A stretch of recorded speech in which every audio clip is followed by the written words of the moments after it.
no time to fear. Karel is so near because showtime is here. So on with the show, let's give it a go. Karel is the one that you need to know. Now it's showtime.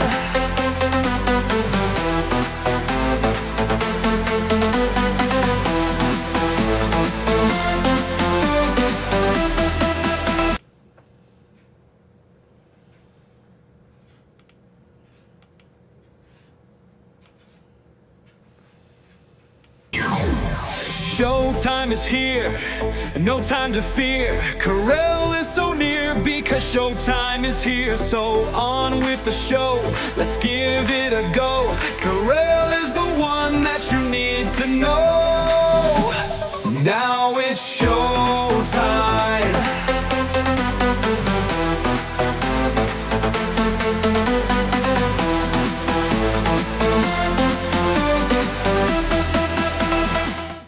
Lizzie Borden took an axe and gave her mother 40 whacks. Or did she? Ryan Murphy is spending millions to bring you the story, but will it be true? Today, we're gonna find out. So don't go anywhere. What a fun show. Now it's showtime.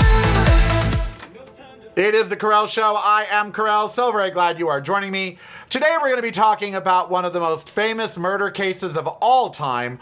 Ryan Murphy and Netflix are going to spend millions of dollars to show you the Lizzie Borden story, calling her a monster. You're missing What's out. going on? What's Get happened? the podcast videos Oh and my the gosh. blog, including I don't know recipes what's at going on. reallykarel.com. That's really KAREL.com. You have to be proud with hatred. Hey everyone, it's Karel. Stream You Have to Be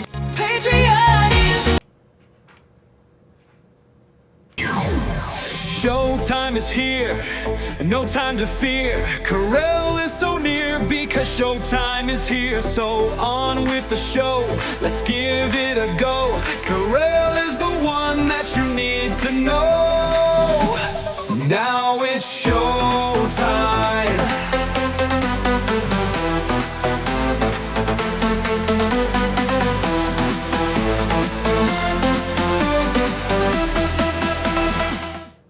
All right, we're going to try again. It's one of the most famous murder cases in history. Today we are talking about Lizzie Borden. Did she take that axe? Did she give them 40 whacks? We'll talk, whether it's even an axe, we'll talk about it. Don't go anywhere. Now it's showtime. Okay, so as you all know, I have been beset by technical problems this week, and today doesn't want to be any different, but that's fine. Hey, it's like a live radio show. You do what you do, you take what you can take.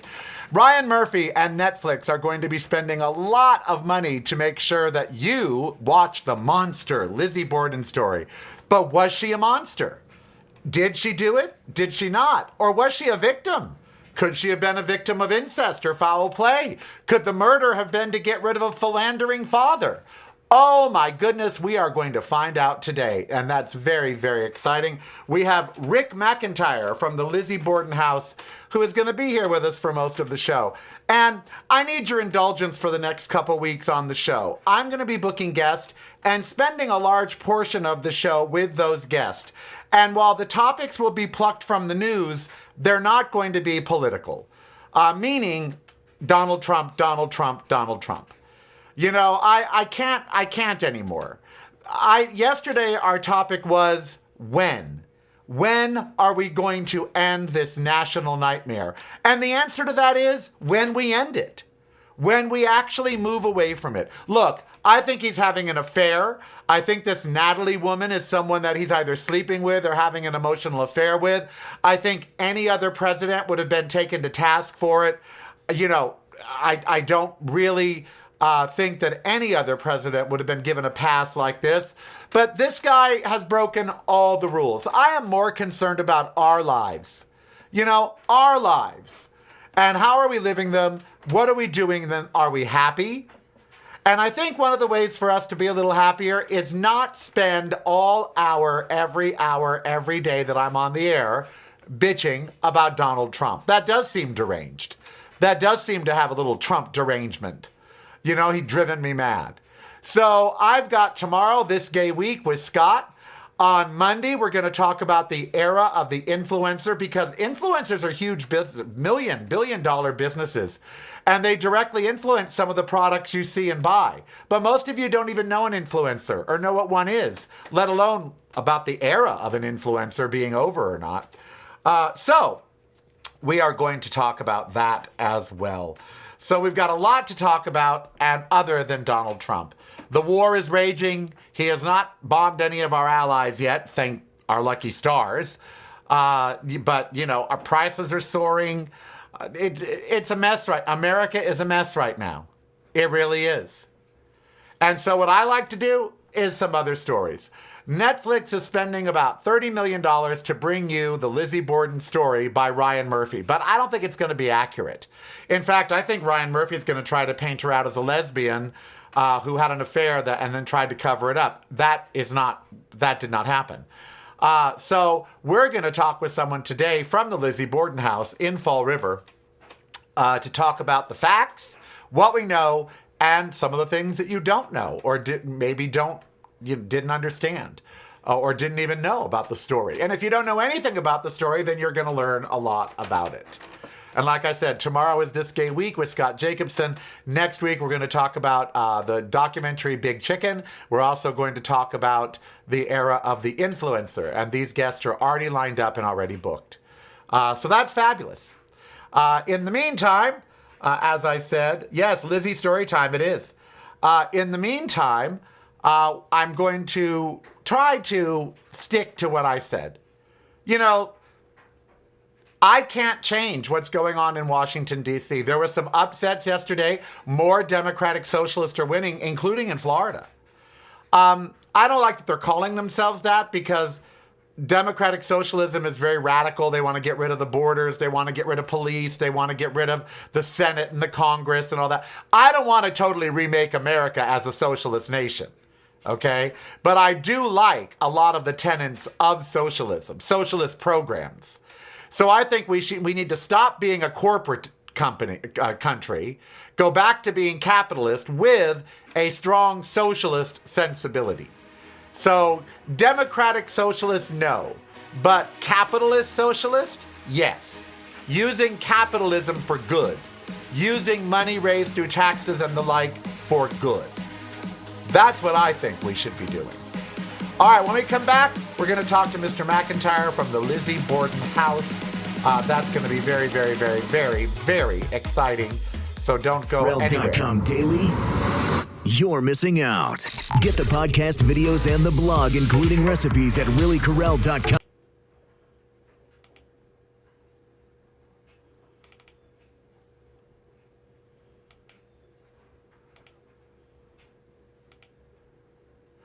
Okay, well, hopefully something's going to start here.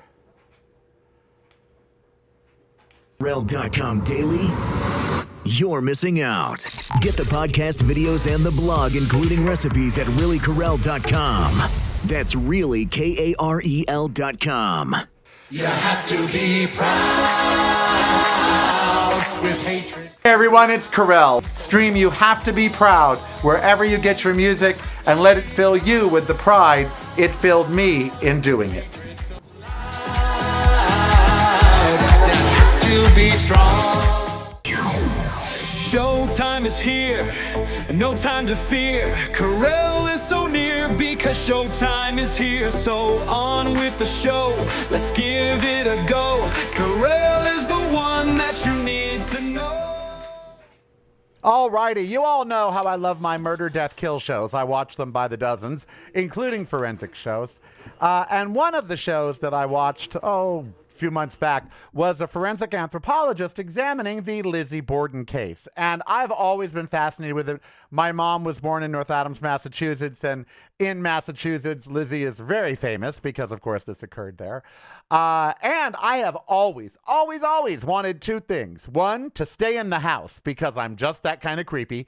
And number two, I would buy the axe if they ever found it, because I wanted Jeffrey Dahmer's freezer. I want the sword of Calais, which is the sword that beheaded Anne Boleyn. Again, because I'm just that kind of creepy, and I think that objects are just objects they have the weight that you give them. And actually, my late husband, Andrew, he wanted to have a barbecue and serve burgers and tell everyone that they were frozen in Jeffrey Dahmer's freezer. But, of course, he is the person that served rabbit on Easter Sunday and told everybody they just ate the Easter bunny. God bless him and his sense of humor. So, Ryan Murphy must have the same fascination as I do because he's pretty warped. And he's made several shows, one of which was the Jeffrey Dahmer story, one with the Menendez brothers. The most recent was Ed Gein with my future husband, Charlie Hunnam. Although after watching him in that, not sure where the engagement's still on. But the next outing on Netflix, which the trailer just dropped, and Charlie Hunnam is in this one again, is the Lizzie Borden story. Now, I was so excited about this interview, I told the cable guy who was here to fix my lagging cable that I was talking to someone about Lizzie Borden. He didn't know who Lizzie Borden was.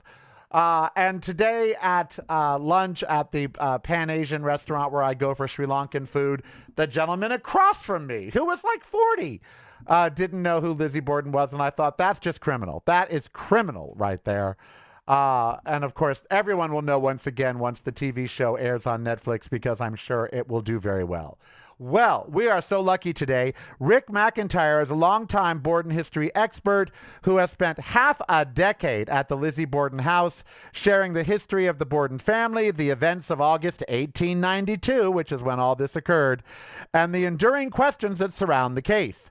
As a Borden history specialist, Rick brings years of research, firsthand knowledge of the house, and a deep understanding of one of America's most famous unsolved and it's unsolved no matter what you may think. It's unsolved, sort of like the O.J. Simpson case. Unsolved murder cases to tours and media interviews and historical discussions.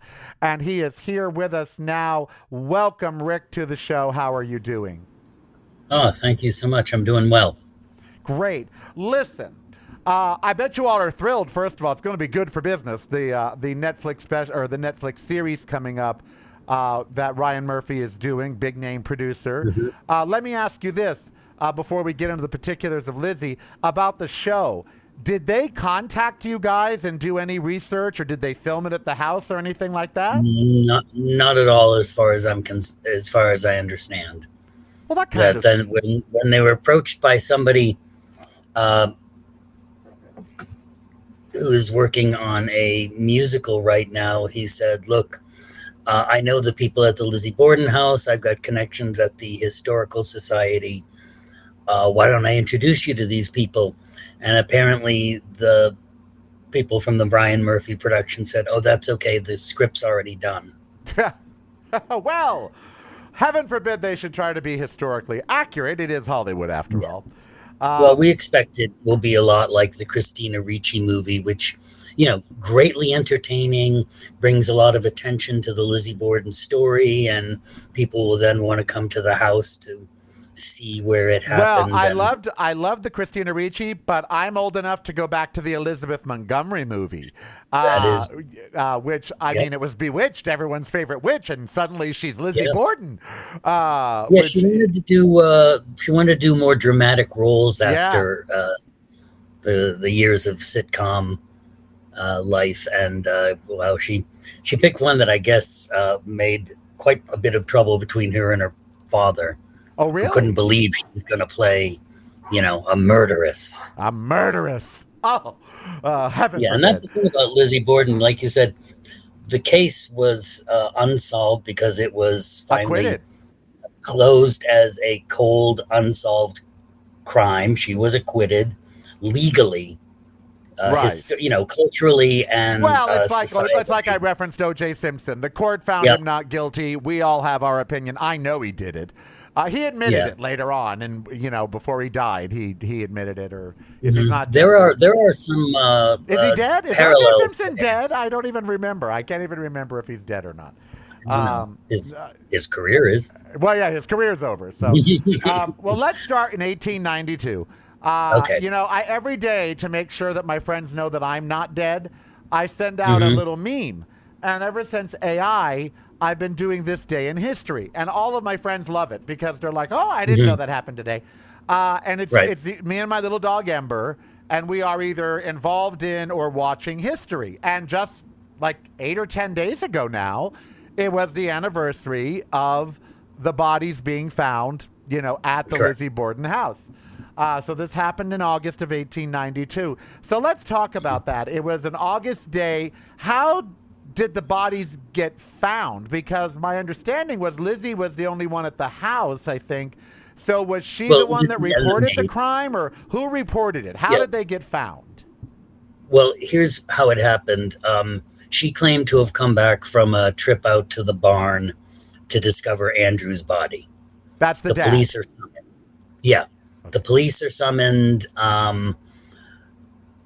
There's a question of Lizzie had said that Abby, the stepmother, wasn't there because she received a note from a sick friend. After Andrew's body is discovered, Lizzie will send the maid, who's accompanied by the neighbor, up to look in the spare room to see if Abby was up there. And That's when her body was discovered Yeah. later. Yeah.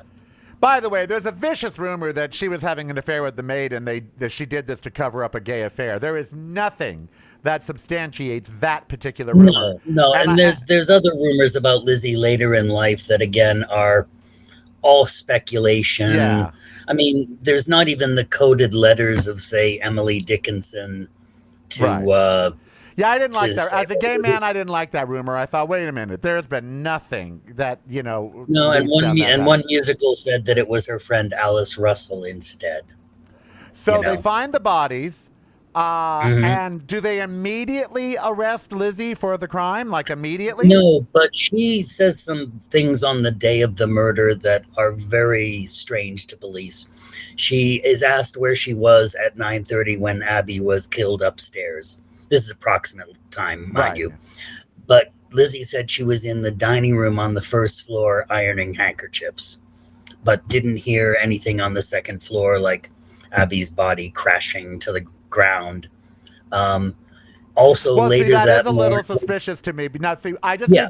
need to tell you, going into this, I think Lizzie didn't do it. But that's only because I watched a forensics show, and they tried to piece together all the existing evidence. These forensic anthropologists, and they simply said that they just found it hard to believe, given the evidence that we have, that Lizzie was the culprit. And we'll get into this in a minute, but there were other people in town, including someone the father had bad business dealings with or something. But there were other people in town that could have done Yes. the job. But so Lizzie says she's there ironing handkerchiefs. By the way, for those of you wondering, what really? Yes, really. People used to iron their handkerchiefs. And it was a big deal. And so, I mean, I don't know the house. I haven't been there. But if someone were being axe murdered upstairs, I think I might hear it. I mean, maybe, I don't know. Oh yeah, you but- definitely hear Abby's body crashing to the floor on the second, in the guest room. Now, how big maybe. was Lizzie? Was she like 5'5", Here's the 5'2"? thing, Lizzie was 5'3" and 130 pounds. So a little. So we're talking about a much smaller woman. And like you said, the maid was there. She's in and out of the house that morning. Was she so a big one girl? of the Was she a maid- big girl? The maid. she chopped the wood for the stove. So wow. And the uncle was in town, but he has an alibi that places him far from the house at the time of the two murders. But some Do we people have think the that axe? he was. Did they recover the axe? Do we have the axe? Well, we have the famous handleless hatchet. That's at the Historical Society. There was also there was a hatchet found while the trial was going on. It was found in the pear orchard behind the Borden's property by some children who were climbing up on the roof of a barn because their ball got stuck up there. And they find a hatchet which matches the prosecution's murder weapon. It was later claimed by a carpenter, but it's one of the many coincidences of the trial that something matching the murder weapon was found behind the property. But, almost a year after the murders,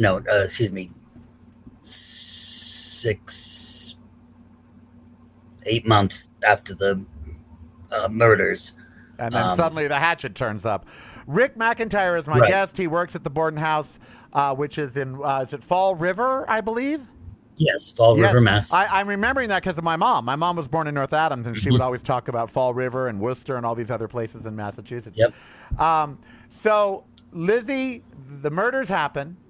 All of a sudden, people start talking. How long between the murders and the time that Lizzie is arrested? A week. A week. She's So- taken into custody on the 11th to be held for trial, or to be held for, the grand jury. Okay, great. 1 week after. She spends about 10 months in prison before the trial. So she goes to jail a week later. She's not bonded out. She spends 10 months in prison awaiting trial. Right. Now, she, of course, I would imagine, maintained her innocence, correct? She was like, I Always did. did. Always maintained her Yep. innocence. Also, she was an animal lover, I read somewhere, that she loved animals. Yep. Uh, She helped found the Animal Rescue League of Fall River that's still in business today. Yes, that's like the equivalent of the ASPCA out there that she helped fund or found that. So she can't be all bad. Now let me ask you this: do we know about the relationship between Lizzie and her parents? Was it a good relationship, a bad relationship? Was she itching to get it off the farm, or was she okay living there? Here's where rumors go all over the place. Some people say Andrew was this controlling miser. But then and yet Andrew Borden was well off, right? He did well in business. he was well off, but he also treated Lizzie and Emma very, very well. He just didn't have any interest in the social life that their money could have afforded them, and that was something that was a frustration to Lizzie.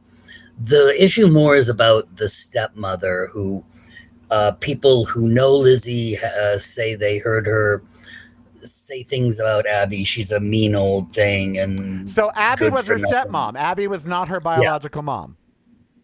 Stepmom. Ah, okay. What happened to her biological mother? Was she did she Biological mother died in 1863 of what we believe is uterine cancer. die? Ah, The death certificate said uterine congestion and a disease of the spine. okay. So that's what they So knew she in lost the her mom, 1800s. and then dad remarries, Yeah. and he remarries someone And for that's 2 not years, popular. For 2 years, but for 2 years, she's being cared for by her older sister. And that sets up a dynamic where they're really, really close. And when Abby comes in, the older sister, Emma, doesn't like her from the beginning and will never warm up to her. She thinks that she's been taking care of Lizzie. She doesn't need some stranger's help. And it's only been 2 years since mother died. And Right. so as time goes by and Andrew helps Abby's family out with a housing crisis, the sisters believe that Abby has too much influence over their father, and he's having his will rewritten. And some people say the sisters were, worried that Abby would get control of the money and they'd have to live under her roof. And this is what motivates the murder. But Right. the The thing only, that confuses the only way to prevent that would be to get rid of them both. Like if they just got rid of Abby, he could have given the money to somebody else. So right, or married again. Or married again, yeah. Some people think the money is the motivator then. All right, to we're murders. gonna take a quick moment here, but money. It's always love or money. I mean, it is. We know this. Yeah. Rick is my guest, and we are talking Lizzie Borden because there is a new show coming, and we wanna get the facts. Patreon is the way to show you care. Subscribe today if you dare. Keep the show on there. Patreon is the way. You have to be proud with hatred. Hey everyone, it's Karel. Pride Month was rough this year. We had a lot of hate heaped upon us from Trump, from MAGA, and from other governments around the world. And if you are a trans person, you are really going through a particular type of hell right now. That's why when I was thinking of my next single in June, I sat down and I wrote, "You have to be proud." You have to be proud with anger so loud, streaming everywhere. Keep fighting, keep singing, keep dancing. We're gonna win. To be strong. Now it's showtime. All right, Rick McIntyre is my guest. He is with the Borden House. We are talking Lizzie Borden history here because of the new show coming on Netflix from Ryan Murphy, but also because I happen to really love Lizzie Borden mystery. The Borden House is in Fall River. You can stay there. It's a bed and breakfast. It's usually booked, but you can get your reservation in and actually go and stay in the fabled house where Andrew and his beloved stepwife met their demise at the hands of Lizzie Borden, or maybe not. We still don't know. It is a cold case, and it has never truly been solved. Did she do it? Did she not? The evidence kind of points that she did, but then there's evidence that points that she kind of didn't. So it is one of the great mysteries. Rick, she gets arrested. She goes to jail. They start building the case against her. Was the case circumstantial? Because, first of all, from what I know about blood splatter and about the amount of energy it takes to actually stab somebody or axe them, a 5'3", 130-pound woman, they would the two people that she hurt, they'd have to be damn near comatose for them to not wake up, fight back, and be able to overpower her. So what was the prosecution's theory as to how a 5'3", 130-pound woman wielding an axe could kill an adult male and an adult female? Well, Andrew is sleeping on a couch. Okay. So he's lower than 5'3". Abby, they believe, was kneeling and making the bed up in the up in the guest room. So as far as her being tall enough, that's less the issue. But yeah, Victorian science itself believed that women didn't possess that, that inner murderous fury that so bedevils the male of the species. So some people couldn't imagine that a refined woman like Lizzie was even capable of this. Other theories are that she wasn't right in the head and had an episode in which she might have killed her parents, not been aware of what she was doing, and have no memory of it later. This is kind of fanciful because, again, this murder happens 4 years after the founding of psychology by this guy, William James. So they don't really have psychological profiles. Profiling. Thank you. That was the word I was looking for. Did she fit the profile? Oh, I watch Criminal Minds. Correct. Correct. They didn't really have blood splatter analysis the way we have today. In fact, she would have had to. Now, remember in the movie with Montgomery that we spoke about, one of the shocking things of the movie was that she got naked because, here's Bewitched, and suddenly she's taking off all her clothes. So the theory goes, I think, example of how the legend outgrew the story. Did she? I mean, did they ever find a bloody dress or anything? Did they ever? Well, here's the thing. Specific to her getting naked, that never happened. Okay. As sad as I am as a young boy watching Elizabeth Montgomery get naked on TV, that actually was traced to a joke her lawyer made about the absurdity of Lizzie being the accused when she had no blood on herself or her clothing, according to one of the first witnesses in the house after Andrew's murder. And as I understand, it was a very narrow window, like 30 minutes. There wasn't a lot of time for her to do the murder, clean up. Right, and on top of that, Bridget is in and out of the house all morning. So it's estimated that Lizzie had somewhere between 10 to maybe 15 minutes between a kill and when Bridget comes into the house. So that's where people get the idea that Bridget was involved or knew what was happening or was a lookout.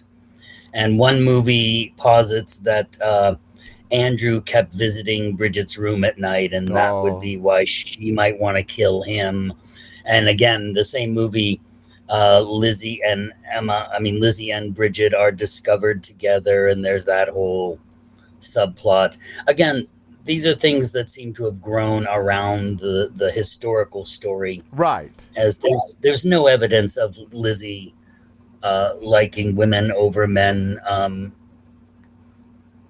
That it's could all also conjecture. just be, It's all conjecture. yeah, it's conjecture because she wouldn't get married afterwards. Right, which was also was common in that time. Boston marriages Right, and the if like, she whereas gets married, all of a sudden that money becomes her husband's money. Right. Also, you're Lizzie Borden, so I don't think the suitors are lining up. It's like, because this was we mentioned OJ, but this was equivalent in terms of publicity of the time to the OJ trial or any large trial. This was national news. I mean, people around America and the world were enthralled with this case. I mean, they came from all over to cover the trial. Yeah, it's the first big juicy story since the advent of the teletype machine and the wire press. So it's the first crime of this grandeur that's extensively covered, as you said, in a media that is national news. Was front page news in England, and this is a few years after the Ripper murders, so they were pretty glad for some American drama. And I will say, though, statistics do bear out the defense, in so much as only 2% of serial killers are women, and only about 5 to 7%. It's another job in which there's overwhelming male hegemony and a glass ceiling. We really need some of the female serial killers out there to step it up. Step up, exactly. And also, only about 5 to 7% of actual murders are committed by women. Women tend to kill for either defense, meaning they kill abusive spouses, or they kill people that are abusing them. On the course of there's drugs and money sort of thing, but basically women kill people that were trying to harm them. So Lizzie sits in jail for 10 months. The conjecture, I assume the kids' rhyme started during that time. Everyone, Lizzie Borden took. That's one of the theories. Yeah, it started during that time that she was in jail. So the trial starts. How did they pick a jury? Because at this point, everyone would have heard of the trial. Yeah, well, they moved the trial to New Bedford. They go through an expensive... We're going to take another quick moment here, so I don't want to cut you off. But we were talking with Rick McIntyre. We're talking Lizzie Borden.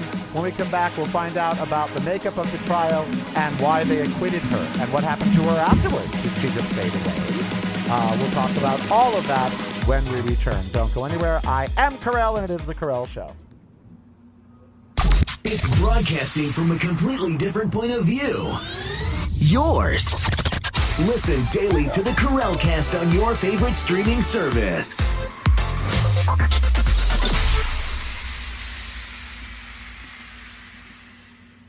You're listening to the Karel Cast. Driving you home or driving you crazy. It's broadcasting from a completely different point of view. Yours. Listen daily to the Karel Cast on your favorite streaming service.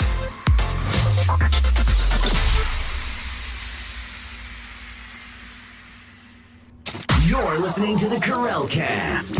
Driving you home or driving you crazy. Stream I Dance Because on all services. The song is very, very personal to me, and the video now is very touching to me. I cried the first time. I cry all the time, but I cried the first time I saw it. We all have somebody, whether it's someone that's passed from AIDS or some other thing, we all have people that we danced with, and that's why we dance. Stream I Dance Because on all services.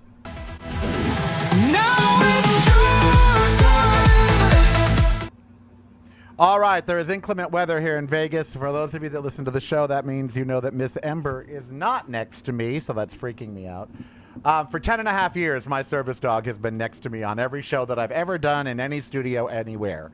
And she is not here at the moment, so that's freaking me out. Rick McIntyre is my guest. He is with the Borden House in Fall River, Massachusetts. Go. I want to go. Let's all go. I want to go. And Lizzie Borden, of course, the show monster. She is the next subject that Ryan Murphy is taking on. Do not expect that show to be historically accurate. Also, expect it to play into the sensational all of his shows have. I followed the Menendez trial, and a lot of what he put in the movie the series was a bit gray area when it came to accuracy, which is why I wanted Rick here. So Lizzie goes to jail. The prosecution then, takes a highly circumstantial case because there wasn't a ton of evidence. No bloody dress. There was actually no physical evidence at the trial that linked Lizzie to any murder. No. I mean, they had the highly circumstantial. Her ever-changing answers during the first week, where it turns out that her family doctor had her on morphine for her nerves. Well, no wonder I could use some. No wonder her, answers were changing. And so she goes to trial. They moved the trial so they could try to get a fair jury. But it was hardly a jury of her peers because at the time, women could not be on juries, correct? Not until the early 1950s in Massachusetts. Yeah, so in the late 1800s, all men. And basically, there is the combination of the lack of physical evidence, the preponderance of circumstantial evidence, and the feeling that the Fall River Police Force, which was largely Irish at the time, are accused of, well, actually, they did completely screw up the beginning of the investigation. Not only have people walked all over the property and into the house before the police seal it off, but they don't lock the barn. Kids get into the barn. It's just, it's so bad that it forever changes the way they investigate murders afterwards. Well, the forensic anthropologist in me is screaming. There's so much probable doubt that the defense had to work with. On top of what we mentioned earlier, that, pristine, young, feminine women just didn't do murder. How dare they? Or they would, in truth, though, women tend to poison. When they kill, they tend to poison. And there was a rumor of the involvement of poison, but it turns out everyone in the family had food poisoning. Oh, so just bad cooking. Obviously, the stepmom couldn't cook. According to Bridget's testimony, Tuesday night before the murders, Andrew told her some leftover swordfish looked fine to him, waste not, want not. Yeah. Now, did her sister support her? Did her sister, profess her innocence? Emma was quite, supportive of Lizzie, visiting her in prison and bringing her all manner of things she asked for. And it's really Emma's testimony towards the end of the trial where the prosecution just can't break her. The point is that Lizzie had burned a dress on the Sunday after the murders. That her friend Alice Russell saw had dark stains on the dress. But Lizzie will claim, and Emma will back up, that it was just a paint-stained dress. The dressmaker also testifies, and Emma maintains that she's the one that told Lizzie she should just burn the dress because it wasn't fixable, and that's how you got rid of trash back in their day. That is some bad advice. If you're up for murder and they're wondering where the dress is, don't go burning a dress a week after the murder. And that also brings up, how did the police not find this dress in 2 different searches of the house? All right, well, when we come back for our little last segment here, I want to ask about other suspects. Who was in town that could have possibly have done this. And what happened to Lizzie? When was she able to live out the rest of her life in peace, or was she tormented, or did she get the money? What happened to Lizzie after, and Emma? What happened to them both? We'll be right back. If you're not visiting reallykarel.com daily, you're missing out. Get the podcast, videos, and the blog, including recipes, at reallykarel.com. That's really KAREL.com. You have to be proud with hatred. Hey everyone, it's Karel, and I want to invite you to stream my new single, You Have to Be Proud, on Swishcraft Music. You Have to Be Proud by Karel. Go stream it, go march to it, Go wave your rainbow flags and piss off MAGA to it. Do whatever you need to do to remind yourself and others we are stronger than ever, and they can't have our pride. To be strong. Showtime is here, no time to fear. Karel is so near because showtime is here. So on with the show, let's give it a go. Karel is the one that you need to know. All right, it is the Karel Show. I am Karel. One of the most famous unsolved murders in history. It's getting a TV show. Ryan Murphy. It's had many movies. There's a musical. I saw a movie in the 70s with Linda Montgomery, Bewitched, Elizabeth Montgomery. She was in one. Christina Ricci has been in one. There's been a lot of dramatizations about Lizzie Borden and whether she did or did not do the crime. Rick McIntyre is with the Lizzie Borden house in Fall River, Massachusetts, where you can stay. You can book an evening and stay in one of the rooms where the or maybe even stay in Lizzie's room, where the infamous murders occurred. So the trial happens, and I have to say, if they had botched the forensics today the way they did then, and only had the circumstantial evidence that they had, she probably would have been acquitted today as well, because very iffy case. Yes. And in fact, what was the point I wanted to make about they have no evidence. There's well, the dress No, had, the axe in the dress had to go somewhere. I mean, either or Right. whoever did the murder wasn't wearing a dress. So let's talk about that. Yeah. I had read that Dad did not make a lot of friends in business. That no, he did not. And one of the theories is that this was a hit of sorts. Yes. The problem with that theory, though, is that Andrew could have been killed a number of different places with a whole lot less potential witnesses. True. Also, why would Abby have been killed 45 minutes earlier? 60 to 90 minutes earlier. So The same thing with the So idea mom died between- first. The stepmom died first. Yes, mom dies first. And I wonder if she was the intended victim. I know we always think it's Andrew, many but people think she was because of the whole money issue. yeah. Money can do a lot of things Oh, to people, and Murder especially is the always idea. for love. of- Yeah, murder is for love or money Yeah. usually, always. Just Yeah, love or so money. in the laws of the day, had Andrew died first, Abby becomes in charge of the estate, and Lizzie and Emma don't want to live under her roof.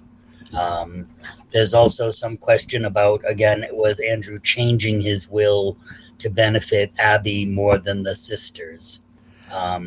These are theories as to what what could. So the first was problem a with- business. The first would have been business. Did someone, business Yeah. associate, have him killed? The Right. second, I guess there was either an uncle or a drifter or someone else in town. Well, there was an uncle who surprises the family by coming into town the day before the murder, but he and Andrew are friends and do business together, so it's conceivable that Uncle John is just stopping by. He's done it earlier in the summer. Again, he's an interesting character that many people want to be the killer, but he's nowhere near the property with witnesses at the time of the two murders. But other people think that that is very specifically arranged because the uncle has a history in the, years earlier had worked as a butcher. Oh. So Uncle John knows his way around axes and hatchets. So one of the theories is that he and Lizzie hired the killer. Then there is also Emma, who was out of town visiting friends, but many people think that maybe Emma was involved in planning it all, and that's why she's out of town when it happens. Give herself an alibi. Yeah. So Now, maybe, the fairy tale or people think that the nursery rhyme is wrong, correct? There wasn't 40 and then Yes. 41. No, they weren't no. stabbed 41 times. No, she didn't use an axe. It was a hatchet.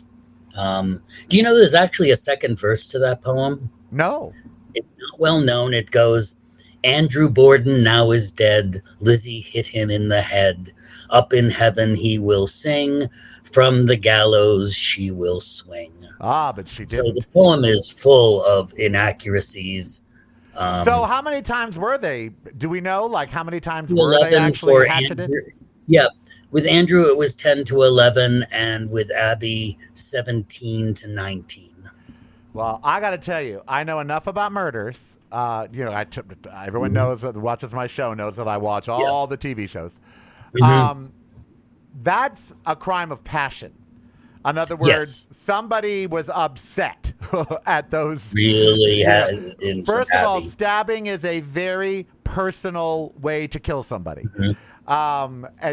Stabbing or hatcheting, it's a very personal way to kill somebody. Second of all, they were probably dead somewhere around hatchet number 5 or 6. With Andrew, probably the first blow. Right, and so the others were anger. The others were anger. The person was Modern mad. psychology links Andrew's murder to the possible incest theory that Ryan Murphy may play with as well. Oh, I'm sure he will. And but not to Lizzie, right? To Emma. no, it's believed to be with Lizzie. Okay. But Now she goes to trial. Again, They that's don't prove their because- case. These 12 men see this petite woman and they're sexist and say, "Nah, she can't commit a murder." And so they let her out. What happens? Do her and Emma get the money? yeah, Emma inherited the money after the death certificates were signed Okay. because she was the next in line. And about 7 months after the trial, she splits it in half with Lizzie, and also paid the legal fees for a star lawyer, a Johnny Cochran kind of guy, if you will, by the name of George Robinson, who was previously the governor of Massachusetts and a really, really sharp trial lawyer. And it's said that she paid him $25,000, which would be Holy about shit! In 1890 something, that's like $1 million. Yeah, that's about $750,000. Yeah. Yeah, that's a. Oh, the thing I wanted to say about Andrew and the incest theory is that striking somebody in the face is very, very personal. Yes. And psychologists today often point out that when abused people finally snap and fight back, that going for the face or the eyes of the oppressor is a very common revenge. Yeah, it's to obliterate them. They want to obliterate them, and so the face is what they deem as the way to obliterate them, to like wipe their existence away. So did she stay in Fall River as a defiant Lizzie Borden, or did she? Did they stay in the house? No, they stayed in the house only for a few months before they bought the house up on the hill, which is still there at 306 French Street. And but they could have gone anywhere. I mean, they were wealthy. They could have left. Many people wondered why she didn't, but she said, "I didn't do it, and Fall River is my home. I have a right to stay here." So she was defiant. Yep. Lizzie was quite considered a bit progressive and mouthy, mostly because she was a woman who gave her opinion rather than, repressed it. No wonder they vilified her as a lesbian. Right, exactly. A strong woman was frowned upon or thought to be a dyke or whatever because they were a strong woman. Even though she is found not guilty, every year on August 4th, the newspapers reprint the story. Lizzie and Emma have to deal with crowds of people outside who are either chanting the Lizzie Borden poem or begging Lizzie to come out and give her side of the story. So she was really, Did she become a recluse, or did she? A little bit. I mean, I know she turned to animals, and probably because animals didn't judge her. Animals she also didn't had judge some her. friends that didn't judge her and didn't bow to the societal pressure of, "Oh, you're friends with Lizzie Borden," Right. Which many people, like, after the trial, move away from Lizzie. She and I would have been BFFs. I would have been her best girlfriend. I would. Yeah, there would have been. There were people who remained faithful to her, and her staff loved her. She paid their medical benefits and paid them a very nice wage and doted on their children. Now, And who died they grew up first, Emma or Lizzie? Borden. Say again? Who died first, Emma or Lizzie? Lizzie by 9 days. Oh, wow, within 10 days of each other. Yeah, what's interesting is, they're born 9 years apart and die 9 days apart. Wow, that's a bond right there. That's a very strong bond. What did Lizzie Borden die of? She had pneumonia after a gallbladder operation, Oh, well, and Emma was suffering from kidney failure. and how old was Lizzie Borden when she died? I believe she was 66, 67. So for The that same time, age as she stepmother, ironically. for that time she lived a decent life. Yeah. Not didn't Yeah, be and like 90, I said, but she was she doted on animals and helped found the Animal Rescue League of Fall River. She and Emma left them enough money in their respective wills that they're still in business today as the Faxon Animal Care and Adoption Center. that's incredible. Let me ask you, So knowing it was- and Rick is my guest, Rick McIntyre, and he's with the Lizzie Borden House in Fall River where you can stay. Let me ask you this: knowing everything you know, and you're there, you're in the house, you know the history. In your opinion, did Lizzie do it? A lot of people will waffle on this answer, but I'm going to give you a definitive maybe. I mean, there are scenarios in which she could do it, and maybe Bridget is the lookout. There are scenarios where Lizzie lets the person into the house that is the hired killer. Right. She might not have done there's- it, but she might have been involved in it. Yeah, and that's what also people think about Bridget. That's the theory that I'm going to go with, because I'll tell you this. I never thought she did it. Mm-hmm. For a lot of reasons. The physicality of it, the lack of the dress. Yeah. She would have been covered with blood. It would have been hard to get all that off in 20 minutes out of her hair and everything. Right, So exactly. I always thought whoever did it fled, got out of there. Mm-hmm. But they couldn't have gotten out of there unnoticed. So, Well, here's the thing. There was only one person, this woman, who said she was in her kitchen and she could see the Borden's backyard before and after Andrew was killed, and that nobody entered or left the house that way. But when the police go to her kitchen, they realize she didn't have line of sight, full line of sight on the backyard. So one of the, reasonable doubts is that the killer goes out the basement door and over the back fence to get away, which we now know that's the only door that seems to not have been observable from the busy street. if this is a big if, because all we really have are ifs. If he was committing incest, particularly against Lizzie, and Emma found out, Emma would be horrified. Obviously, she, Right. her closest sister, She contacts dear Uncle John. We've got to do something about it. and then dear John Uncle John says, comes "I into know a guy." town, and exactly. Yeah. So that's a very plausible, because again, murders occur for love, revenge, money. Right. And this had Pretty much. all of those, wrapped All up, of inside of it. We only have about a minute and a half here, but let me ask you, why do you think this still intrigues us so much? I mean, they're spending millions on the TV show. Is it because it's unsolved, or is it because it's a woman? Because it's unsolved, because it has so many interesting / lurid possible ways of looking at the crime, because it was a strong woman. I mean, there's a lot of young women who kind of treat Lizzie as an anti-hero. Yeah. And, I've seen so many 9 to 12-year-olds with their photos of I was Lizzie this Halloween, and they have been looking forward coming to the house, and Lizzie is their hero, and Well, 100+ years later, we are still talking about her, and now the house, the actual murder house. Let me ask you: is the house booked out? Like, do people, do a lot of people want to stay there?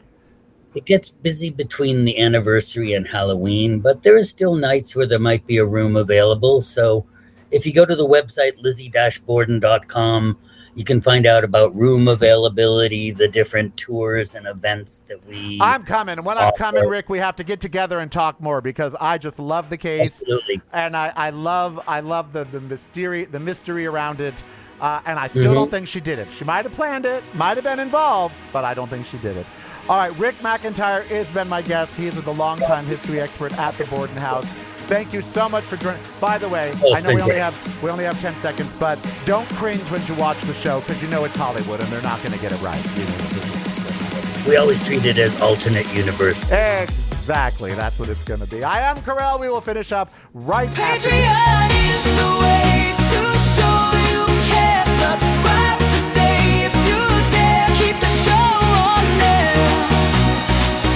Patreon is the way. Patreon is the way to show you care. Subscribe today if you dare. Keep the show on there. Patreon is the way. Now remember, the word is F-U-N-K, funk, honey. Do you want a funk?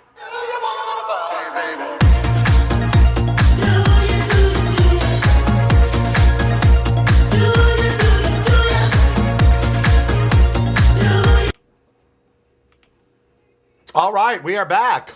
I didn't even know. Like, oh my goodness, we're back. I was so involved in the interview that I didn't really know we were back. But we are, and I love that. I love the interview. I love the story. I love Lizzie. I love it all. Because I do love true crime and watching true crime. I don't think Lizzie Borden did it. I don't. That's a hill I'll die on. I don't think she did it. I believe that there were others. I think she knows or knew who did it. I think she either let them in or saw them do it, whatever it might be. But I will say this, it was personal. You don't hatchet somebody 17 times, and the dad, as you heard, was hit in the face. And when someone is sexually abused or sexually molested, or when someone kills a child predator or, something like that, they go for the face. They try to obliterate, wipe them out of existence. And I think that's what's happened. All right, tomorrow we will do This Gay Week with Scott Jacobson from Ukraine. And then, of course, Monday or Tuesday, I think we're going to talk influencers and whether their era is over. People are saying that because a Democrat socialist won in Florida, that now there is no chance that a Republican will be unseated in Florida. I say all bets are off for the midterms. I think people are pissed. I think they're angry. I think nothing is going to change in terms of the war, except it might get worse by the midterms. And so I really, truly believe that in areas where Democrats maybe weren't going to win, or in areas where Democrats, aren't typically seen as contenders, I think we're going to be changing. I think that people are fed up. And Trump has turned into a joke. I mean, only people that truly drank the Kool-Aid still follow him. I mean, and what's her name? Natalie something? This story is getting weirder and weirder and weirder and weirder. Now we find out that she literally slept in a locker room at his Bedford place to be close to him. Now today a note came out that she wrote to him and said, like, "You're my life, you're my everything. I always want things between us to be perfect." This would take down any other president. But, for him, it's just, par for the course.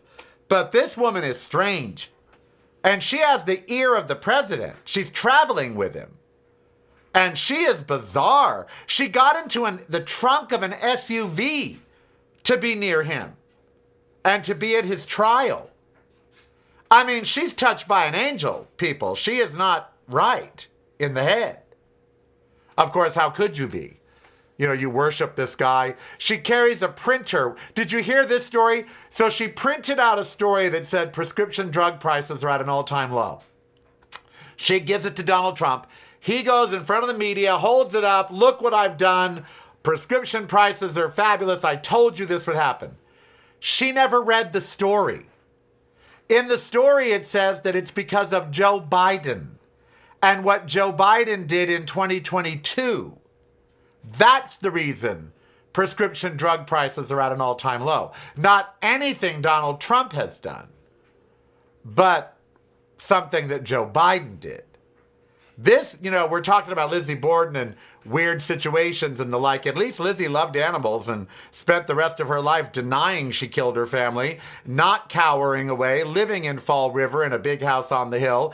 And the animal welfare agency that she started still exists today. She didn't just run around sucking up to a president. I mean, these people are weird. They are just weird. And so, yeah, that's this woman is weird. And now the media in general is writing about her and all the weird things that she's done. You know, she's done a lot of weird stuff. Speaking of weird, so the bodies that the mob threw into our lake here, Lake Mead, they're washing up because the lake is practically gone. And they just found human remains, jaw and torso, bones on the shore of the lake. And they're writing here in our newspaper that a lot of mobsters are now going to be found. Speaking of murders. A lot of mobsters are going to be found because their bones are washing up on Lake Mead. Isn't that something? Oh, sorry about that. Allergies are up. It's going to be 109 today in Las Vegas. It's going to be 108 tomorrow. We have 17 more days of temperatures above 105. I can't take it. If any of you want me to visit, let me know. I'm crying uncle, okay? Can't take it. If you live in San Jose or San Francisco and you got a guest house, Buffalo, New York, you know, any of you got a guest house in a cooler climate, me and Ember are coming because it's really unbeatable. You mean James Woods in a Biden mask? What is that? I don't understand what that is. But no, and poor Biden now, he's going to be dead like any day. His prostate cancer has spread to his bones, and that's painful. And you don't last with that. And so it's sad. So apparent human remains are found in Lake Mead as water level hits record lows. That's from the BBC. They're reporting around the world that mobsters are washing up on Lake Mead. But they are. All right. Oh, what a whirlwind cavalcade of a week. It's not over yet. Tomorrow we got this gay week, unless Donald Trump starts World War III today or something. I mean, you never know. You know, now we got Saudi Arabia. What did they say today? They're doing something. The Saudi Arabia is upset because Iran keeps bombing them. So now they're doing something. Ugh. And he's put the tariffs on Canada on hold for 3 days. The 50% tariffs. They're putting them on hold for 3 days. Which is good, I guess. But Canada's done with us. They don't like America anymore. They're not liking, Americans. And his endorsement record takes a hit as the primary season comes down. 10 candidates that he endorsed have lost. All right, I am Karel. You be who you want to be, so I don't hurt anybody. As you can tell, my back is hurting. I'm squirming today. Be who you want to be, so it doesn't hurt anybody. We'll be back tomorrow with This Gay Week. Don't forget to leave your comments down below. Like, subscribe, follow on social media. And if you're not a patron, please become one. We need your support. It's broadcasting from a completely different point of view. Yours. Listen daily to the Karel Cast on your favorite streaming service.